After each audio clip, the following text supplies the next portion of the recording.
Bueno, pues tras ver todos los métodos y técnicas que hay de investigación minera, todas las herramientas que disponemos para poder llevar a cabo esta labor, vamos a comenzar precisamente ahora a ver todo lo que es la sistemática de la investigación.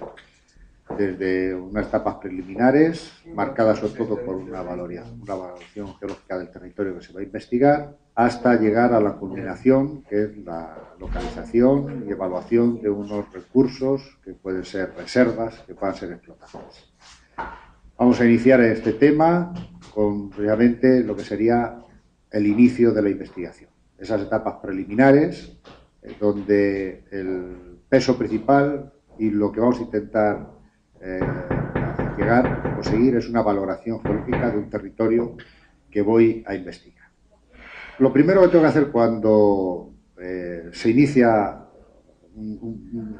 una investigación minera, nosotros llegamos a un territorio por el que conseguimos unos derechos mineros y sobre ello vamos a hacer una investigación. Pues lo primero que hay que hacer es ver el potencial geológico que tiene ese terreno.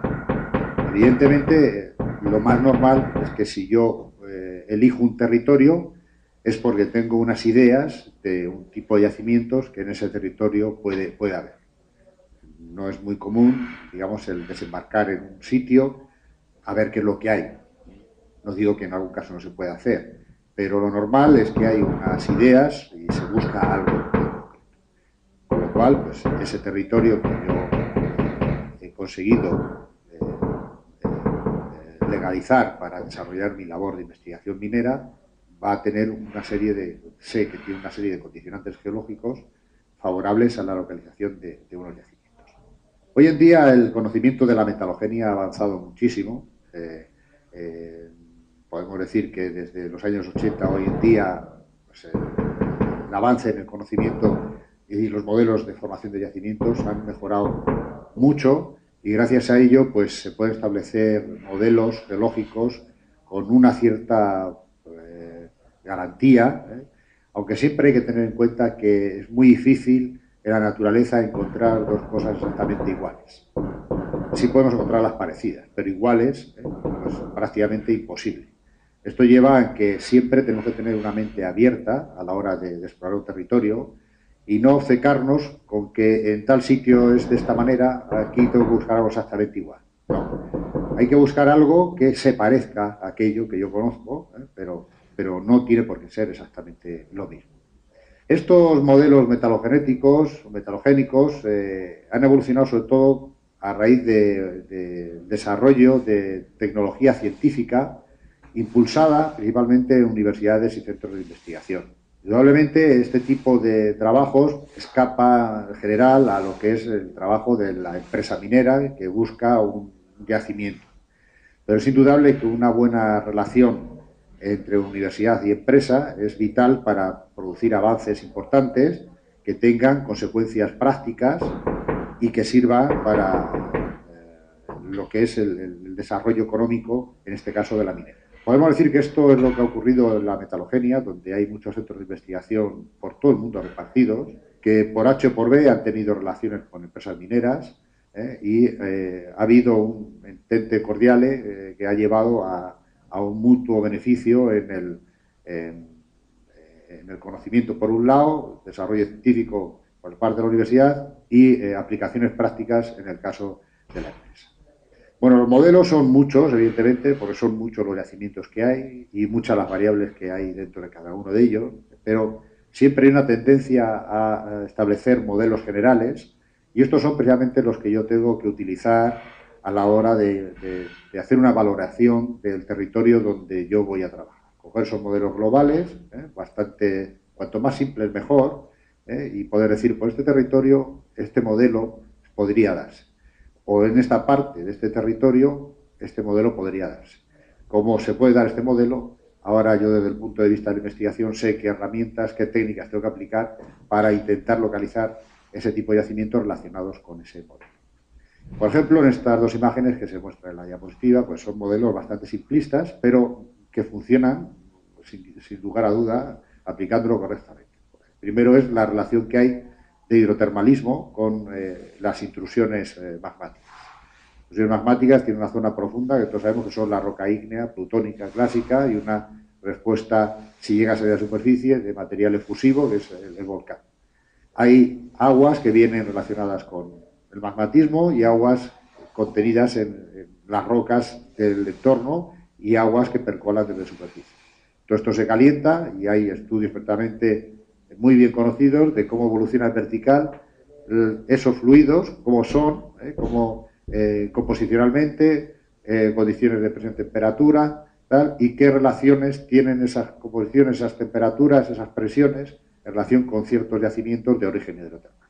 Por lo cual, si yo, el modelo que estoy buscando pues es de yacimientos hidrotermales relacionados con plutonismo, en mi zona, pues sé que tomando unas muestras de rocas filonianas y demás, y esto normalmente, trabajos que te hacen en la universidad, se las das todas esas muestras a la universidad te da estos datos, pues ve las posibilidades dentro en relación con este modelo global de hidrotermalismo en relación con rocas plutónicas, qué tipo de yacimientos puedo localizar yo. De la derecha hace idea de un modelo establecido para una cuenca sedimentaria donde hay mineralizaciones del tipo SEDEX. Estas mineralizaciones se sabe que están relacionadas con etapas distensivas en la evolución de la cuenca sedimentaria. Muchas veces son fracturas sin sedimentarias, que actúan en un momento dado distensivamente, canalizan la circulación de fluidos y puede formar un yacimiento del tipo SEDEX. Estos yacimientos, gracias a técnicas en los centros de investigación, sobre todo de isótopos estables, como isótopo de azufre, isótopo de oxígeno, de carbono, las composiciones que tienen estos en las aguas, tanto marinas, como con natas, como de aportes profundos y tal, pues se sabe cómo son en relación con estos SEDEX ese tipo de agua. Por lo cual, si yo hago un estudio de inclusiones fluidas, pues me puede aportar las posibilidades en una zona, en una cuenca sedimentaria que yo investigue, que sé que hay fracturas sin sedimentarias, pues con este tipo de técnicas puedo ver las posibilidades reales que puede haber de que haya un yacimiento de tipo SEDEX. Como vemos, son modelos estos que muestro pues, muy generales, pero suficientes para que a mí me sirvan para hacer una valoración del tipo de material que yo estoy viendo allí y las posibilidades que tengo que ayudarme de estas técnicas, vamos a decir, propiamente de investigación universitaria, científica, para poderlo aplicar en casos reales como sería la investigación de un territorio donde inicio una investigación. Tenemos muy claro ciertas relaciones que hay entre rocas, en general, litologías, vamos a decir, y yacimientos minerales. De hecho, cuando uno tiene ya una cierta experiencia en el trabajo de muchos tipos de yacimientos, rápidamente relaciona tipo de rocas con tipo de yacimientos. He preparado unas tablas, aunque sean muy sucintas, pero creo que vamos a ver con claridad todo el tipo de yacimientos y exactamente a qué tipo de roca la podemos relacionar. Y así, en un territorio donde haya ese tipo de roca, sé qué tipo de yacimientos puede haber en ese sector. Comenzando por las rocas ígneas plutónicas, las rocas básicas y ultrabásicas, hay relacionados yacimientos de cromitas, platinoides, níquel-cobre, magnetitas vanadíferas y magnesitas. También vamos a incluir algún mineral característico de mineral industrial. En las rocas alcalinas son frecuentes los yacimientos de tierras raras, de cobre, fosfatos, magnetitas titaníferas. En las rocas intermedias, tipo, pues hablamos de granodioritas, dioritas, monzonitas, pues tenemos yacimientos de cobre, yacimientos de plata. Por las rocas ácidas, pues son muy característicos los yacimientos de wolframio estaño, litio berilio, cobre molibdeno, oro, feldespatos, cuarzo, uranio, muy relacionados con las rocas plutónicas ácidas. Aquí podemos ver algunos ejemplos a nivel mundial de estos yacimientos que hemos comentado. La foto de arriba a la izquierda corresponde a la mina de cromita y platinoides de Western Platinum Mine, en el complejo del Bushveld, en la República de Sudáfrica, que es una de los, no sé si será el mayor, pero el mayor yacimiento del mundo de este tipo de materiales, que están íntimamente ligados pues, a ese complejo básico y ultrabásico con rocas anortositas, noritas, o sea, rocas típicas de estas composiciones básicas y ultrabásicas. Como digo, los dos yacimientos de cromita y platinoides son prácticamente exclusivos de este tipo de rocas. En la imagen superior a la derecha tenemos la mina gigante de cobre y magnetita titanífera de Palabora, que es un intrusivo alcalino. Son rocas de estas de composiciones extrañas, dispersas por la corteza, pero prácticamente donde afloran este tipo de rocas hay yacimientos de algo, tierras raras, en este caso es cobre principalmente lo que se explota, pero muchos compuestos fosfatos, bueno, en tierras raras podemos decir que es la fuente principal hoy en día de este tipo de yacimientos. En la parte inferior izquierda tenemos una veta con fuerte mineralización de wolframita. Estos son yacimientos característicos relacionados con cúpulas graníticas ácidas. Es el típico yacimiento granitos S, que se llama en relación con granitos de anatexia, en los orógenos de colisión, donde este tipo de mineralizaciones pues, es principalmente la sal. Yo trabajo en estos contextos, pues el estaño wolframio es su sitio para intentar localizar un buen yacimiento como es Panasqueira en Portugal. Y en relación con rocas ácidas, plutónicas ácidas, pues lo primero casi que se nos viene a la cabeza son los pórfidos cupríferos.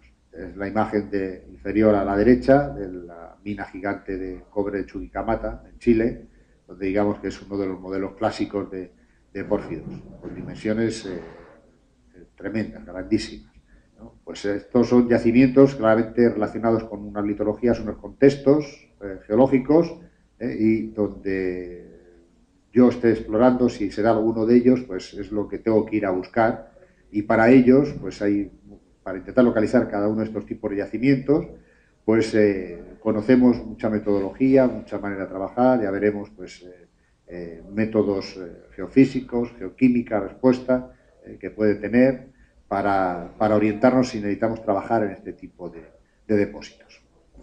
Bueno, las rocas ígneas volcánicas, los yacimientos relacionados con las que son de composición básica, son normalmente sulfuros masivos polimetálicos y yacimientos de cobre.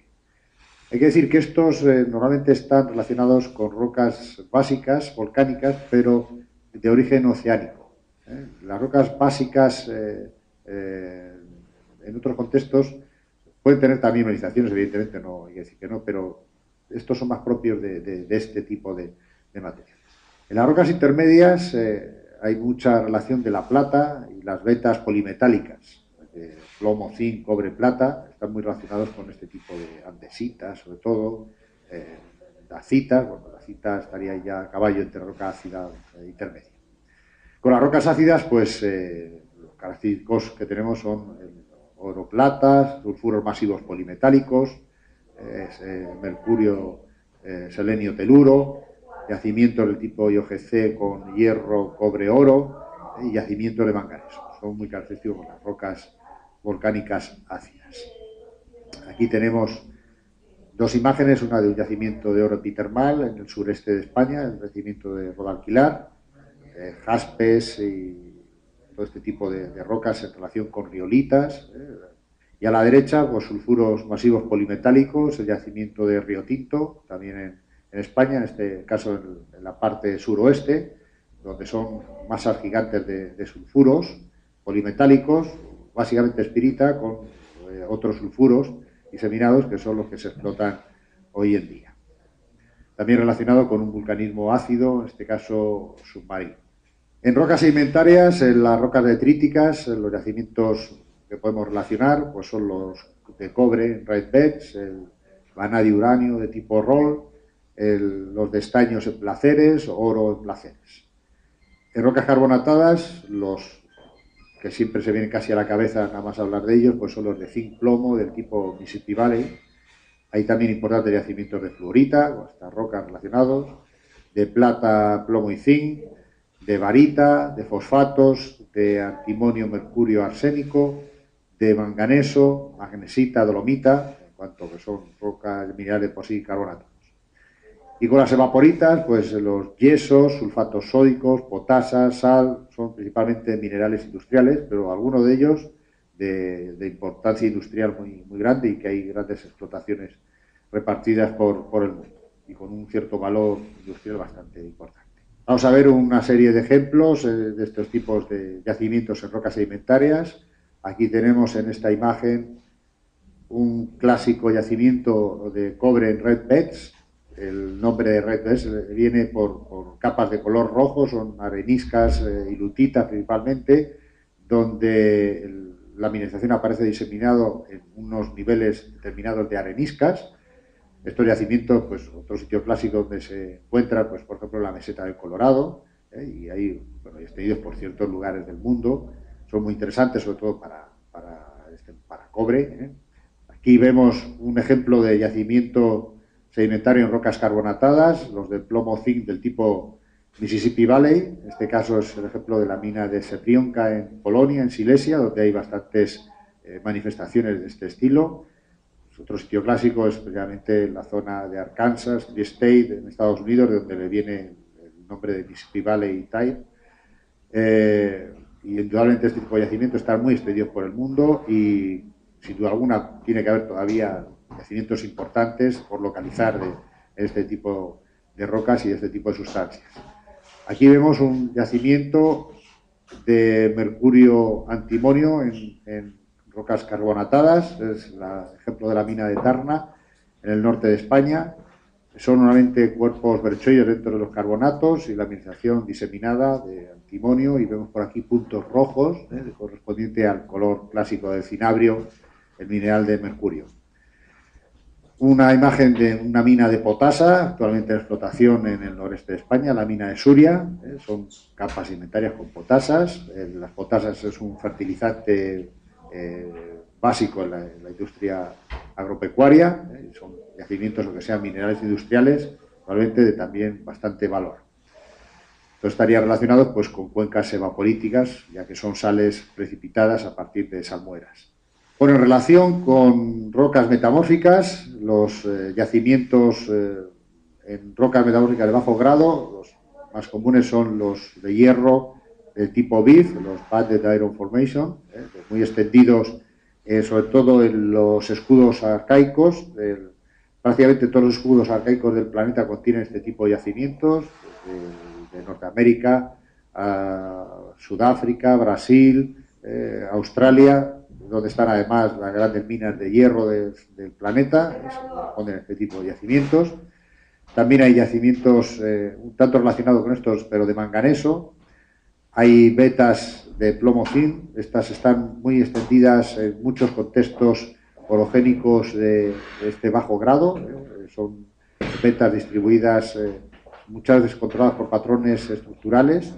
Por ejemplo, en España, Marruecos, se me ocurre ahora mismo ejemplos de este tipo de vetas en rocas metamórficas de bajo grado. En yacimientos de grado medio, pues son minerales industriales, principalmente los que hay, son, por ejemplo, los silicatos de aluminio, de gran valor para todo el tema de refractarios, de industria siderúrgica, ya que es la base de todo el refractario que utiliza en lo que es la metalurgia. Rocas metamórficas de alto grado aparecen pues sulfuros polimetálicos tipo escandinavo, que se llama, que son lentejones no muy grandes, diseminaciones de gran volumen, relacionados normalmente con rocas anfibolitíticas y neises.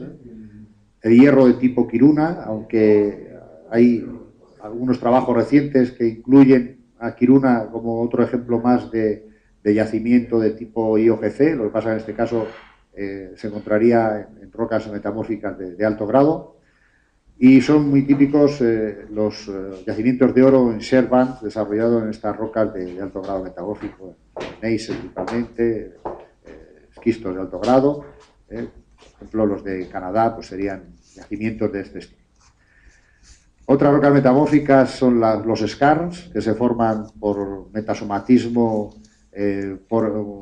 térmico al intruir un cuerpo ígneo en rocas carbonatadas. Se produce un metabolismo muy característico que se denomina de esa manera los scars. Scars hay de muchísimo tipo y la verdad es que casi todos los scars muestran algún tipo de mineralización de interés económico.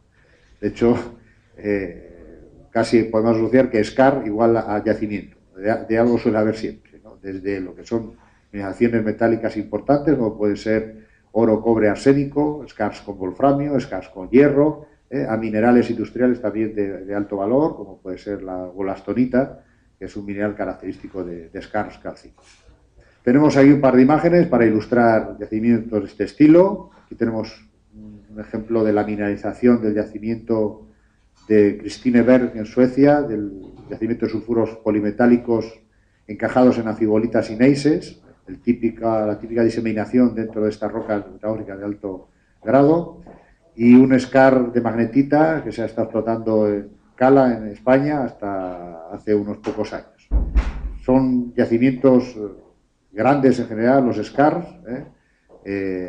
Hoy en día, por ejemplo, en wolframio está jugando un papel muy importante. El wolframio ha sido un mineral, como hemos dicho, clásico de explotar en relación con cúpulas graníticas ácidas, pero hay hoy en día yacimientos muy importantes en scar, y que se está trabajando en varios lugares del planeta.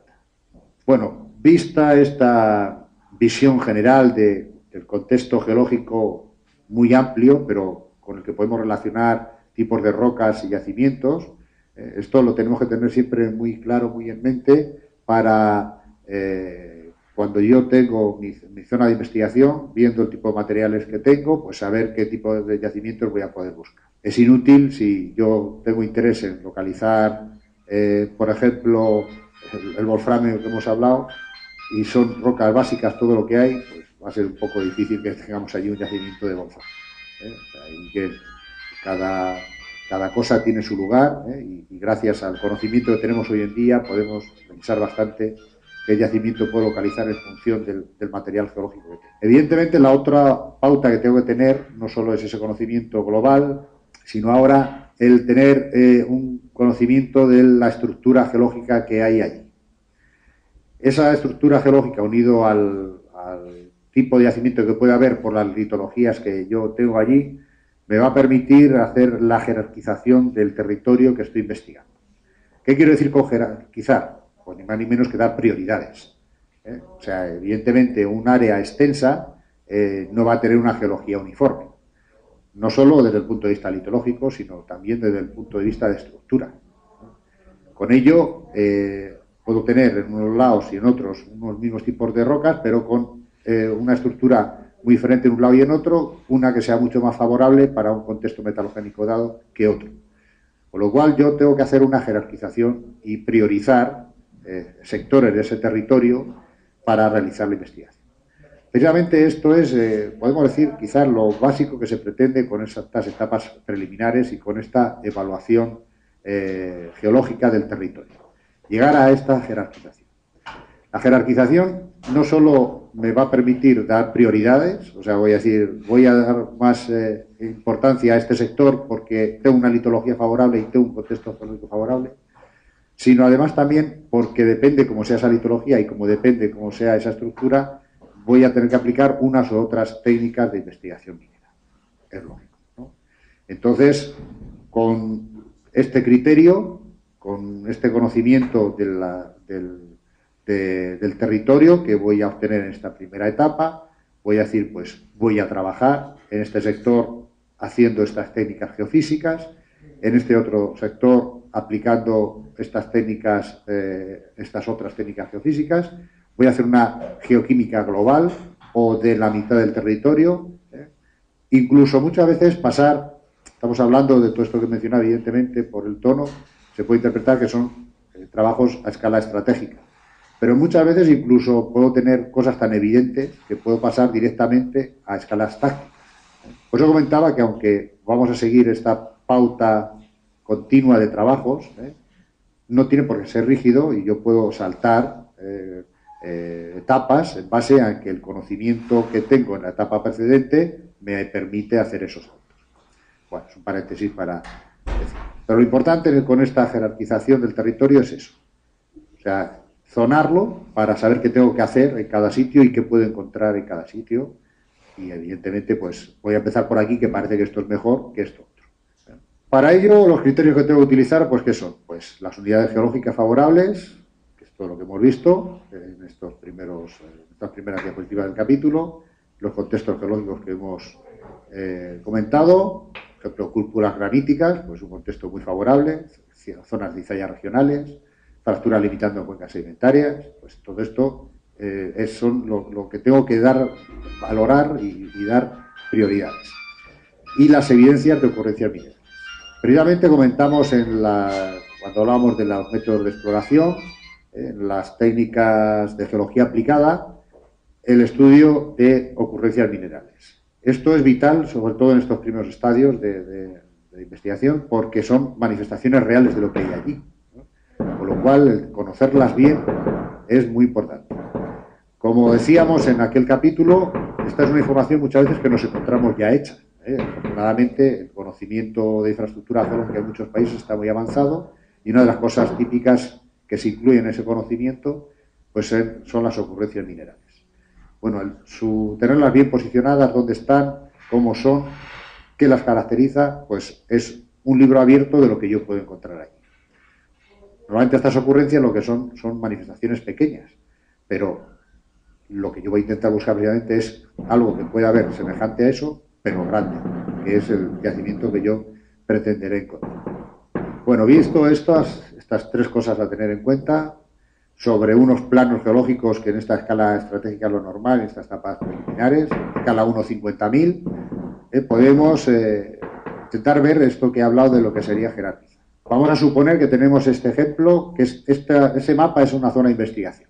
Es un mapa geológico del centro de España, pero bueno, podría ser son aproximadamente 500 kilómetros cuadrados, pues es una dimensión, digamos, normal de una zona a explorar de manera estratégica y que tengo que empezar a evaluar. ¿Qué contexto geológico tenemos aquí? Lo primero que nos tenemos que preguntar. Bueno, pues tengo lo que es unos cuerpos graníticos, que son esto que está en el mapa, este es otro cuerpo granítico, este es otro cuerpo granítico, ¿no? Y un pequeño cuerpo granítico que hay aquí. Estos cuerpos graníticos están encajados dentro de unos materiales precámbricos muy monótonos, ¿no? Y también hay un sinclinal paleozoico, a modo de cubeta, que es esto que tenemos aquí. Las ocurrencias minerales que hay en este sector son sobre todo de estaño y wolframio. Estaño y wolframio, lo primero es pensar qué contexto tengo. Rocas ígneas, ácidas además, pues son granitoides, pues relacionarlo con ello, evidentemente. ¿Y en la secuencia paleozoica hay carbonatos? Sí. Podemos tener también scars, ya que está muy cerca, casi en contacto. Todos estos grises que están aquí en el centro, pintados, son secuencias con carbonatos carboníferos, pues puedo pensar que aquí puede haber yacimientos de tipo scar, ¿no? Entonces, digamos, tendría de entrada, ya que sé que hay manifestaciones de estaño y wolframio, pues buscar algo en relación con los plutones, de cúpulas y demás, y posibilidades de scar. Entonces, dentro de todo este territorio, pues aquí vemos un granito pequeño que tiene todo el aspecto de una cúpula aflorante. Cada cuadrito de estos es 1 kilómetro cuadrado, o sea, estamos hablando de un afloramiento de poco más de 1 kilómetro. O sea, esto tiene toda la pinta de ser una apófisis, una cúpula, pues evidentemente tiene mucho más interés como posibilidad de yacimiento de estaño de wolframio en relación a esta cúpula que con estos grandes cuerpos graníticos, donde, por ejemplo, en el centro pues va a ser difícil que encuentre nada. Otra cosa serían los bordes, habría que investigar, con lo cual yo voy a dar prioridades, voy a jerarquizar, interés prioritario esta cúpula, interés los bordes de los granitoides, ya que normalmente los yacimientos de estaño de wolframio están en relación con cúpulas y zonas de pericontacto de los granitoides, y todo este sector de aquí, cercano a esta intrusión de los carbonatos por posibilidades de scar.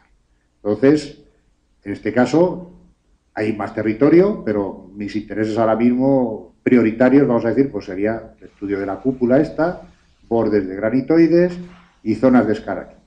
Evidentemente, para estudiar esta cúpula, una de las cosas que se me viene a la cabeza que puede tener interés y aplicación, pues sería una gravimetría para ver cómo evoluciona, si se abre o se mantiene estrecho. Mediante técnicas gravimétricas, pues puedo estudiar la geometría de esta cúpula.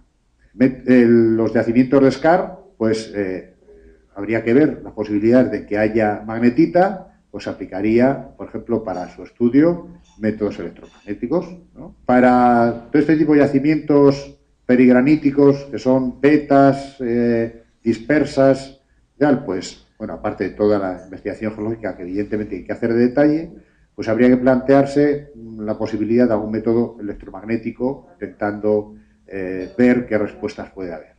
Aparte, evidentemente, de una geoquímica estratégica donde pues, se podría meter todo el sector, y si yo además dispongo pues, de imagen satelital, donde veo que respuestas, todo esto que está gris en la cartografía son las auroras de metamorfismo de contacto, pues podemos ver qué respuesta espectral tienen estas aureolas conocidas, y contrastar, por ejemplo, con sectores por aquí que no hay nada, pues ver si lo mismo hay respuestas espectrales que me estén manifestando la posibilidad de que haya alguna otra cúpula granítica a unos niveles más profundos que la gente que hizo este mapa geológico base, pues se les pasara desapercibida.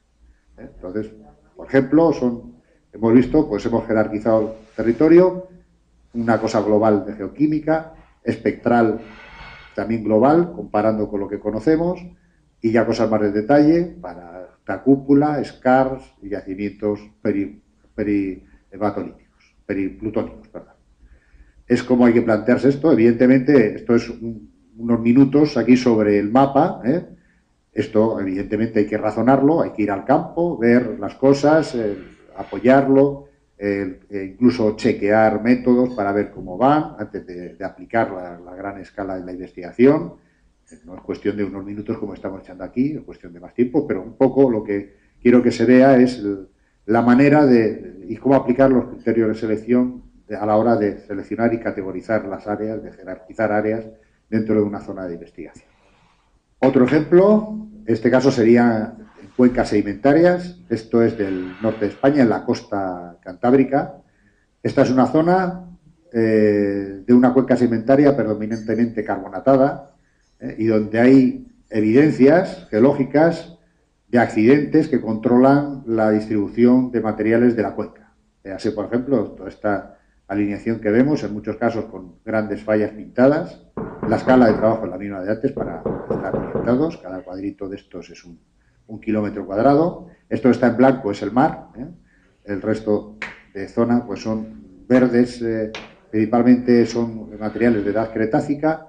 Azules son jurásicos. Rojos y tal son triásicos. Pues vemos lo que hemos dicho de este gran accidente, como partiendo la cuenca en dos. Luego tenemos aquí otro paralelo. Y la zona sabemos que hay ocurrencias de mineralizaciones de tipo Mississippi Valley de plomo y zinc. Incluso ha habido en este sector un yacimiento gigante, que es el Reocin. Entonces, bueno, vemos el modelo de Reocin está en relación con estas fracturas. No es tan simple, se conoce que son intersecciones, pero bueno, a la gran escala que yo estoy planteando, bueno, es evidente que con este tipo de accidentes, limitando y partiendo la cuenca, pues todo el sector en relación con estos accidentes a lo largo, y más aún si hay alguna manifestación como la hay conocida de plomo zinc de este estilo, todo este sector, pues serían zonas de alto interés para la investigación de estos sulfuros.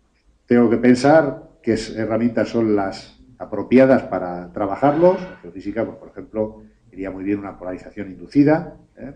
Tengo que ver esta cuenca si puede haber más estructuras que hayan pasado desapercibidas porque hayan sido fallas que durante un momento han estado activas y luego han quedado fosilizadas, porque han sido luego otras las que han terminado de funcionar, como son estas que vemos aquí, pero a lo mejor entre esta y esta, por aquí, hay fallas insedimentarias que a este nivel de afloramiento no llegan a reconocerse. Entonces, aquí, por ejemplo, para todo esto se podría aplicar quizás una sísmica, una gravimetría regional, intentando ver la forma de la cuenca, intentando reducirla, y evidentemente pues una geoquímica estratégica para ver posibilidades de manifestaciones no localizadas de plomo y zinc, aparte de las que se conocen. Entonces, bueno, como vemos, es lo que se trata, es conocer ese contexto general, ver las posibilidades de yacimientos que hay. La existencia de esas ocurrencias ya me está manifestando que hay evidentes posibilidades, porque igual que ha habido pequeños, ¿por qué no va a haber grandes? Y si hay accidentes geológicos relacionados con ellos con claridad, pues esos son objetivos evidentes y habría que trabajar en este caso, como hemos dicho, estas zonas de falla serían más importantes, pero digamos, aquí la jerarquización casi sería para aplicar a todo el territorio, no habría tantos objetivos de interés prioritarios ya claros, ¿no?, como sería en el caso que hemos visto del mapa anterior. Pero bueno, como todo, insisto, esto es una elucubración sobre un plano, pero esto una vez que yo he elucubrado todo esto que veo y soy capaz de ver, ahora hay que ir al campo, ver esas ocurrencias cómo son, cómo está el terreno, qué posibilidades tengo de trabajo, etc. O sea, es lo que hay que hacer y cómo hay que trabajar en esta etapa de evaluación. Bueno, vamos a ver qué son las tareas que hay que hacer en esta etapa. Vamos a enumerarlas primero y luego vamos a comentarlas una a una. Lo primero, pues recopilar de la literatura geológico-minera que haya en la zona investigada. Hoy en día son, vamos a decir, relativamente pocos los territorios donde no se haya trabajado, donde no se haya hecho cosa, no solo desde el punto de vista minero, sino desde el punto de vista geológico y geológico-minero, de trabajo de investigación. Hay muchísimo trabajo publicado y es muy raro que en una zona que trabajemos nosotros pues no haya nada hecho. Bueno, hay que preparar una base topográfica adecuada. Las bases topográficas son básicas para sobre ellas plasmar toda la documentación. Es el documento, digamos, de referencia. Nosotros trabajamos sobre un territorio, tenemos que tener un mapa adecuado de ese territorio. Preparar las imágenes satelitales que mejor servicio puedan proveer. Hemos visto que hay muchas posibilidades de imágenes satelitales, con lo cual, poco en función de lo que, por ejemplo, los dos ejemplos comentados, tenemos que ver cuál es de las que hay, la que mejor respuesta puede dar a las necesidades que voy a tener yo en esa zona. Hay que preparar la geología básica para los trabajos a gran escala. Esto, como hemos comentado, en muchos casos se dispone de una infraestructura geológica suficientemente buena, disponible a partir de los servicios geológicos de muchos de los países. Prepara una base de datos con las ocurrencias minerales conocidas. Ocurre, por lo tanto, parecido a lo anterior, y si no hay, pues hay que hacerlo de prioridad. En regiones con escaso conocimiento, la realización de una campaña geofísica aerotransportada. Terrenos donde no hay un conocimiento geológico, la realización de una campaña geofísica aerotransportada pues puede visualizar bastantes cosas que se desconocen. O sea, el problema que tenemos es que no ha habido posibilidad de trabajar todavía ahí, con lo cual puede estar muy verde el tema de conocimiento geológico. Preparar un mapa zonal con indicación de las áreas restringidas a la exploración. Hay que tener en cuenta que muchas veces, aunque yo establezca un permiso de investigación muy grande, cuanto más grande sea, más posibilidades hay que haya sectores dentro de ese territorio donde no se pueda trabajar. Pueden ser zonas protegidas por parques naturales o cualquier otra índole, poblaciones, áreas de influencia de poblaciones, hasta alguna infraestructura prioritaria del país, como un ferrocarril, una carretera. En torno a eso, pues evidentemente no se puede hacer según que ciertas cosas. Y reconocimiento sobre el terreno con ayuda de la fotointerpretación. La fotointerpretación me va a dar una primera visual real de lo que hay ahí. Ya comentamos, evidentemente, cuanto menos vegetación haya en el territorio que investigue, mejor voy a ver las cosas. Pero incluso con vegetación, simplemente análisis de formas de relieve, pueden ser escarpes, pueden ser montañas que se ve que puedan ser efecto la separación de ambas por fallas. Todo esto con la fotointerpretación lo voy a poder visualizar muy bien. Todo esto son lo que hay que hacer en esta etapa previa de evaluación. Como he dicho, a nivel mundial son muchísimas las publicaciones que aparecen a diario sobre geología y sobre metalogenia y geología minera a nivel mundial, y es muy raro que no dispongamos de algo de información de la zona donde se va a trabajar. Bueno, ahí muestro 5 revistas de amplia difusión donde hay muchísima información. Muchas de ellas se llevan publicando por más de un siglo ya. Por ejemplo, Economic Geology debe estar ya por el 120 o por ahí años de publicación. Mineralium Deposita, el Journal of Geochemical Exploration, el Canadian Mineralogist, Geology Reviews. Bueno, y hay muchas más revistas. Estas, digamos, son clásicas. Y entrando con búsqueda, además hoy las posibilidades que hay con internet de búsqueda, pues siempre metiendo la zona donde estoy o si hay un río importante, el río importante o lo que sea, raro es que no aparezca algún artículo relacionado con la zona. Todo eso, aunque muchas veces nos parezca que tiene poco que ver con lo que yo trabajo, bueno, pero es conocimiento, es una base y siempre algo de provecho aporta, no hay que descartarlo.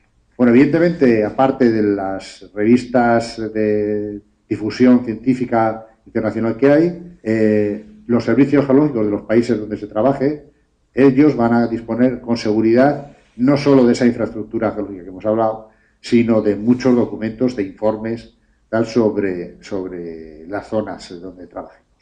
Más aún si ha habido minería antigua, con seguridad va a haber informes de esas minas, y es muy importante además, en lo posible, recopilar toda la información que se pueda de esos yacimientos, porque en la mayoría de los casos yo lo que voy a ver es simplemente en superficie pues las señales de la actividad minera que ha habido. No va a ser difícil seguramente encontrar alguna muestra de mineralización en las antiguas sombreras que hay, pero lo que sí va a ser muy difícil que yo pueda tener una visualización del cuerpo mineralizado que allí se explotó. Igualmente datos de profundidad a donde se ha llegado, extensión que tenía aquello que se trabajó. Sin embargo, todo esto es muy fácil que en informes antiguos que haya en los fondos documentales de los servicios geológicos, pues pueda haber información de esas ocurrencias y de aquellas minas. Más aún si en el sector donde yo trabajo hubo alguna mina importante, entonces hay una garantía absoluta que va a haber mucho trabajo e incluso es muy probable que trabajos de exploración, muchos de los servicios geológicos durante mucho tiempo han realizado trabajos de exploración que nos van a venir evidentemente muy bien como base de conocimiento a lo que voy a trabajar. Ya dije en este aspecto, en el tema correspondiente, que es muy importante establecer una relación directa con estos servicios geológicos y no solo que sea directa, sino además fluida. Normalmente estos servicios geológicos están abiertos a la colaboración y van a estar encantados en poder aportar conocimiento y que ojalá cuaje en un logro de encontrar un nuevo yacimiento. Bueno, la topografía adecuada es indudablemente el documento base para ir plasmando toda la información. Yo voy al final a tener un GIS y ese GIS va a estar georreferenciado y sobre qué lo voy a georreferenciar, sobre una topografía. A este aspecto hay que decir que también en muchos países se cuenta con unas topografías que para estas escalas preliminares de trabajo son más que suficientes.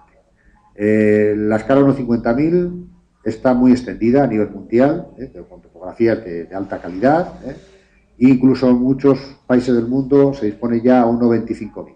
Precisamente las técnicas modernas de fotorrestitución y también de obtención de topografía a partir de imágenes satélites de alta resolución, con el soporte del GPS de alta precisión, pues ha hecho que en pocos años se hayan conseguido topografías de muy buena calidad, de muy alta resolución, de muy actualizadas de muchísimos países. Muchas de estas topografías incluso se venden en formato digital, con lo cual uno va al servicio geográfico correspondiente o institución que se dedique al tema geográfico del país donde esté y con seguridad está a la venta en formato digital, georreferenciado, lo que es la topografía. Ya digo, en muchos casos hasta incluso escalas 1.25.000. En 1.25.000 ya eso hecho una escala de trabajo estratégica, pues es un documento de mucha calidad. Además, son precios, vamos a decir, razonables, no voy a decir que los regalen, pero comparado para los presupuestos que suele llevar un trabajo de investigación, pues son partidas muy pequeñas. Esto nos ahorra muchísimo tiempo y dinero, consecuentemente, así que la inversión que se haga en este tipo de topografías está más que rentabilizada. Prácticamente desde el primer día que se puede disponer de la aprobación legal del territorio a investigar, teniendo esta topografía podemos empezar a trabajar y a montar nuestra campaña de investigación. En el caso de zonas o países donde no haya todavía una infraestructura topográfica adecuada, podemos echar mano de las imágenes satelitales de alta resolución. Las imágenes satelitales, de todas formas, van a ser otro documento que vamos a tener que preparar en esta etapa y lo vamos a hacer si disponemos de una topografía de calidad desde el punto de vista del tema espectral, principalmente, también desde el punto de vista estructural, por esa virtudes que comentábamos que tenía de brindarnos las imágenes satelitales de una visión global de la estructura geológica como ninguna otra herramienta nos la puede dar. El análisis de lineamientos puede ser también interesante, y espectral, evidentemente, pues para ciertas cosas. Nos va a ayudar, es evidente, en las imágenes satelitales y es un documento más a integrar en ese sitio. Hay que saber seleccionar muy bien qué imagen debo comprar. Muchas veces no es una única imagen, ya hemos comentado también que conviene combinar varios satélites para tener un cierto juego de las posibilidades que puede haber. Pero evidentemente si es un territorio sin apenas cobertura vegetal, sin apenas problemas de terrenos cubiertos, húmedos, tal, pues, por ejemplo, es una tontería comprar una de radar, una procedente de Terrasar, por ejemplo. Sin embargo, en territorio donde haya muchos problemas de cubierta de nubes y tal, pues sería una que hay que comprar. Entonces, bueno, hay que ser un poco consecuente y tampoco malgastar. O sea, hay que comprar lo que haga falta para ello. En esos países que hemos dicho, en esas zonas donde no haya posibilidad de una topografía adecuada, pues hay que comprar imágenes satélites de alta resolución para hacer replanteos topográficos con ellos. En estas escalas muchas veces no hace falta un soporte de campo, con los equipos que hay hoy en día de software topográfico a partir de estas imágenes se puede llegar a precisiones bastante buenas para lo que es la escala estratégica. Estamos hablando pues precisiones a lo mejor en XY de 5 metros y en Z pues a lo mejor de 10 metros. Bueno, si trabajamos a 1,50.000, que es una escala normal de trabajo para estas etapas de investigación, pues estamos hablando de errores muy inferiores al milímetro en el mapa, con lo cual nos vale como documento de partida. Luego, cuando se avanzara en etapas más adelante, pues ya veremos que necesitaríamos mejorar esas topografías, pero de momento para topografías base vamos a tener suficiente con lo que consigamos obtener, por ejemplo, de un satélite como Kuiper. La geología es la base para poder tomar las decisiones que hemos hablado. Obviamente, los ejemplos que hemos puesto es sobre unos mapas geológicos cuando hemos podido jerarquizar, cuando hemos podido hacer algo. Por ello, si disponemos de una infraestructura geológica adecuada que podemos obtener de los países donde se trabaje, pues adelante con ello, eso se integra y lo que hemos comentado cuando hablamos de este aspecto, lo que tenemos que hacer es ir a familiarizarnos al campo con esas unidades y ver si esa división de unidades que hay es suficiente o si por otra parte necesitamos resaltar algún aspecto, subdividir alguna de las unidades por algo, etcétera. Pero básicamente es el documento que vamos a utilizar de base. La base general debe tener una calidad aceptable para este tipo de trabajos. Si no es así, pues entonces tenemos que acometer por nuestra parte la investigación. Si el terreno es muy complicado, pues lo que comentábamos, el apoyo de una campaña geofísica, sobre todo aerotransportada, pues son las que nos puede ayudar a tener un documento geológico adecuado para ello. Bueno, la preparación de una base de datos de ocurrencias minerales es, como hemos comentado, muy importante, ya que son las manifestaciones directas de la mineralización que puede haber allí, o reflejo de otra que puede haber más grande. No tenemos que descartar. Una base de datos de este estilo debe comprender pues, una serie de campos, no hace falta atomizar en exceso, pero suficientes para poder tener perfectamente controlado qué indicios mineros, qué ocurrencias mineras hay, dónde están y cómo son. Normal, por ejemplo, lo que se muestra en la imagen es un fragmento de una base de datos de un mapa metamagnético de España, donde figura un código de identificación del indicio minero, de la ocurrencia, una denominación, muchas de ellas se conoce el nombre de las minas, en otros casos se les aplica el paraje del lugar donde están, el tipo de sustancia, bueno, situación geográfica, en este caso es provincia, municipio. Lo realmente importante es que haya unas coordenadas X e Y de situación del yacimiento con precisión. Es curioso e interesante conocer la magnitud que ha tenido, muy importante la morfología del tipo de yacimiento que se ha trabajado. En el caso que corresponda, pues su dirección y guzamiento, por ejemplo, todas las estructuras en beta pues van a tener su dirección y guzamiento para poder saber cuáles son los sistemas que están mineralizados. tipo de labores mineras, si ha habido trabajos de interior, han sido solo subterráneos, han sido solo superficiales, los que sean. Luego unidades litoestructurales y unidades geológicas con las que se relacionan, o sea, el encajante donde están. Muchas veces lo que se hace es la unidad directamente donde está encajado esa mineralización, y muchas veces se aplica también una idea de contexto, porque muchas veces esa unidad en un sitio puede tener mineralizaciones contenidas, pero esa misma unidad en otro lugar no. Entonces, muchas veces esto se debe a que está en un contexto geológico determinado, y entonces si se puede disponer de esa información, pues mejor que mejor. Como digo, hay una serie de campos que son informativos, que van a estar en esa base de datos, y otros que son básicos, que son los que debemos tener siempre en cuenta para tener presentes las mineralizaciones, como son pues el XY, o sea, dónde está, la sustancia y el tipo, y la unidad donde encaja. Son básicamente las cosas básicas. Y luego lo demás, pues siempre es útil conocer. Cuanto más se sepa, evidentemente mejor. Si esta información no está disponible en los servicios geológicos del país que corresponda, pues hay que hacerlo, y es uno de los primeros trabajos que tendríamos que hacer sobre el terreno, el reconocimiento de ocurrencias minerales.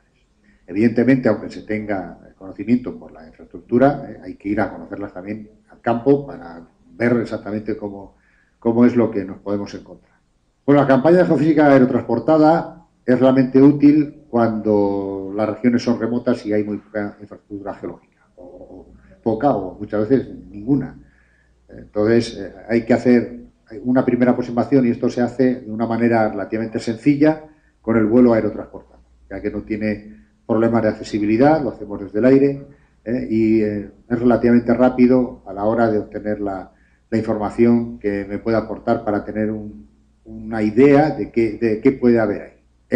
Hoy en día hay también muchos países cuyos servicios geológicos tienen realizados vuelos aeromagnéticos que orientan a la investigación. O sea, porque no solamente es el disponer de esa infraestructura geológica, sino si además dispongo de un vuelo aerotransportado, pues es un trabajo que tengo ya ganado, que tengo ya hecho. En muchos casos, en la escala estratégica, si no es este el momento de realizar la campaña aerotransportada, se va a ser luego en la etapa de exploración estratégica cuando la voy a hacer.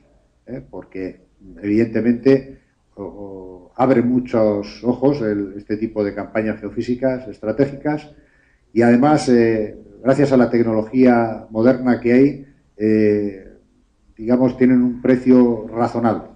No son baratos, evidentemente, porque hay que pagar un vuelo, los aparatos son grandes, son caros, hay que amortizarlos, pero los rendimientos que aportan, evidentemente, son muy positivos, y sin duda alguna, hoy en día es una técnica muy, muy útil.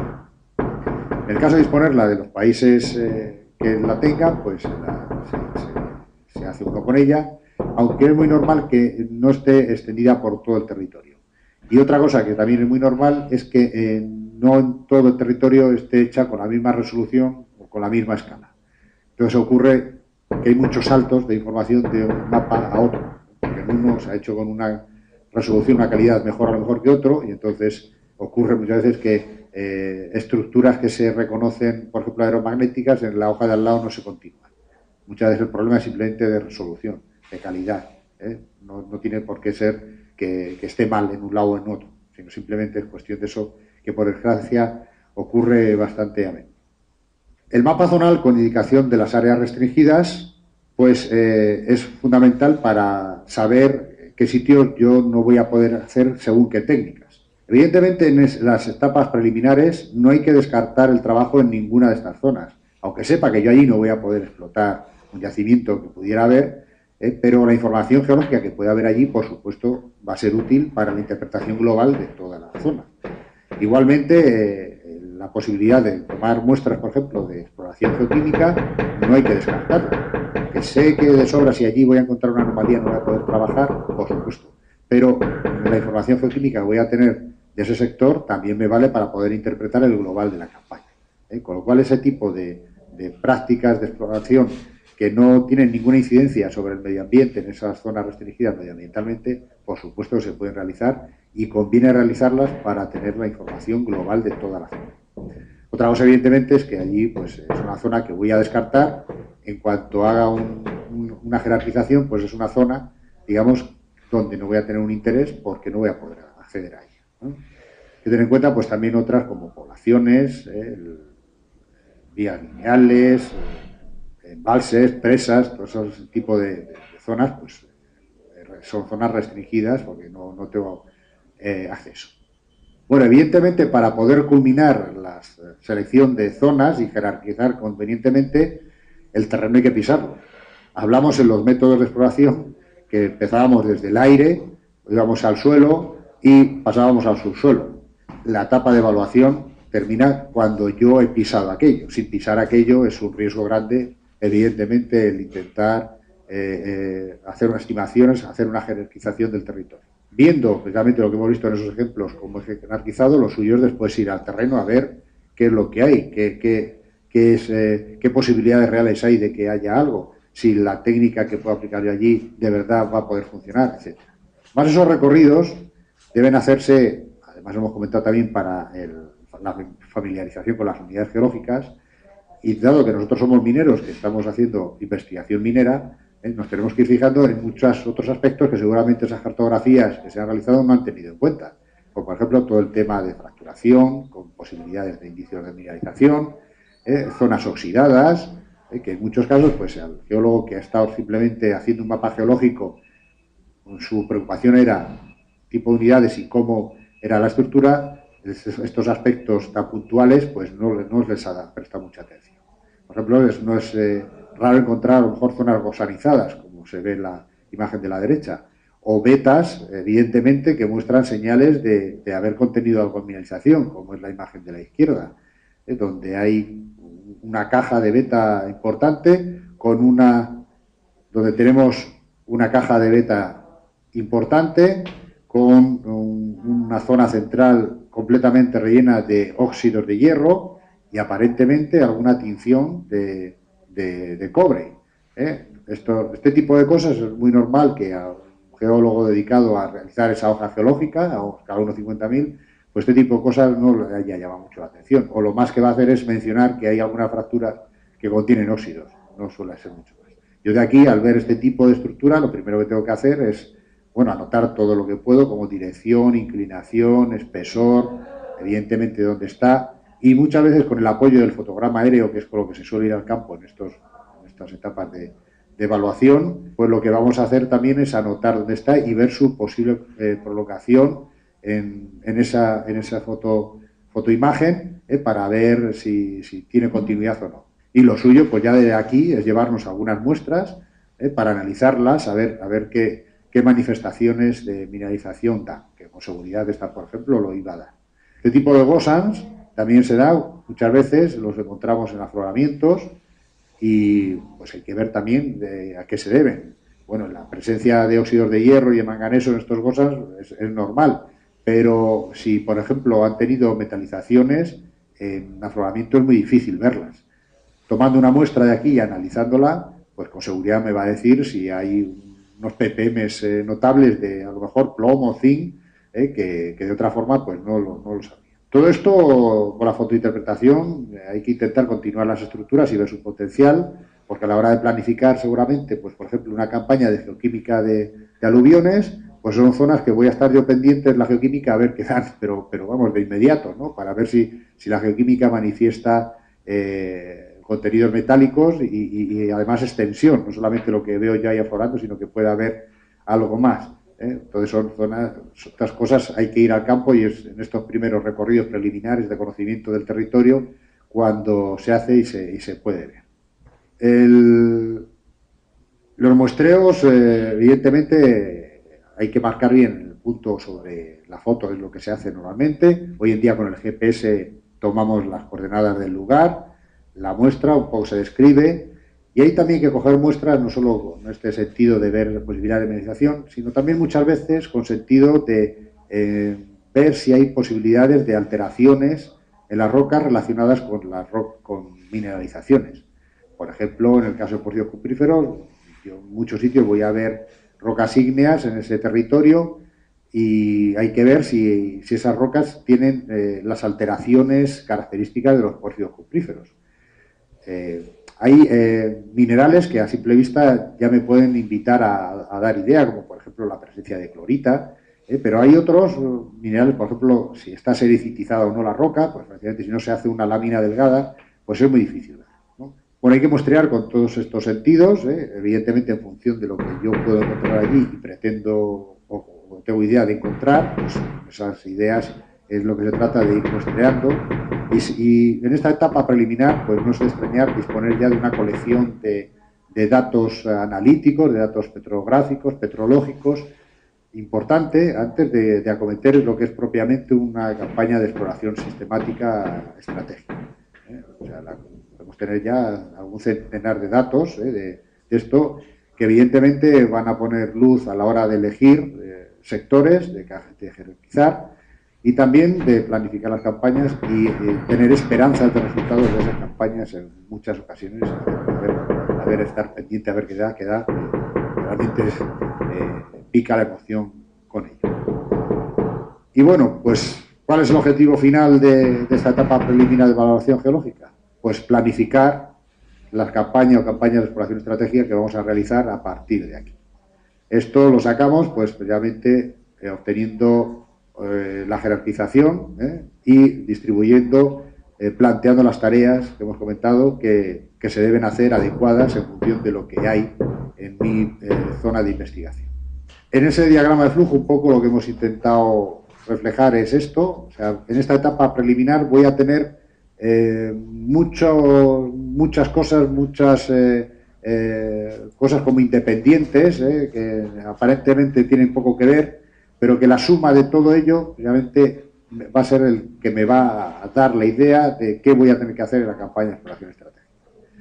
Ahí tengo todo esto que hemos comentado, ¿no? Sería la preparación de una topografía o conseguir la que haya si está realizada, la base topográfica, la base documental de todos los documentos que pueda haber relacionado con la zona, una geología básica, una cartografía mínimo a escala 1.50.000, la teledetección, el apoyo de las imágenes satelitales para temas de lineamientos, espectral, etcétera. La cartografía zonal, un poco sabiendo en qué sitios voy a poder trabajar y no en el futuro.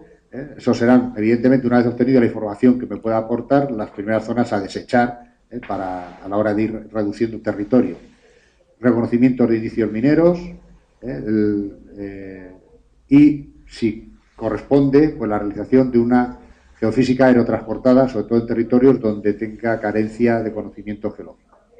Si no está geofísica aerotransportada, cuando la voy a hacer es en el siguiente punto, que es en la campaña de exploración estratégica. Bueno, toda esta información la voy a integrar. Lo normal es generar un GIS, un SIG, para con ello jerarquizar y tomar decisiones soportadas en datos, en información. De ahí vamos a pasar a la campaña de exploración estratégica, que es la siguiente etapa, pero de esta integración de datos, de este conocimiento preliminar, no es descartable el que podamos pasar directamente a campañas tácticas, porque hay objetivos muy evidentes. Eso se puede hacer. Y de hecho no es incompatible el estar trabajando a escala estratégica, o sea, realizando todas estas tareas que vamos a ver ahora a continuación, que se deducen de esta primera etapa, y a su vez en algún sitio pues está realizando trabajos tácticos, porque es evidente su interés. Y muy bien, con esto pues hemos terminado esta primera etapa y veremos a continuación la siguiente.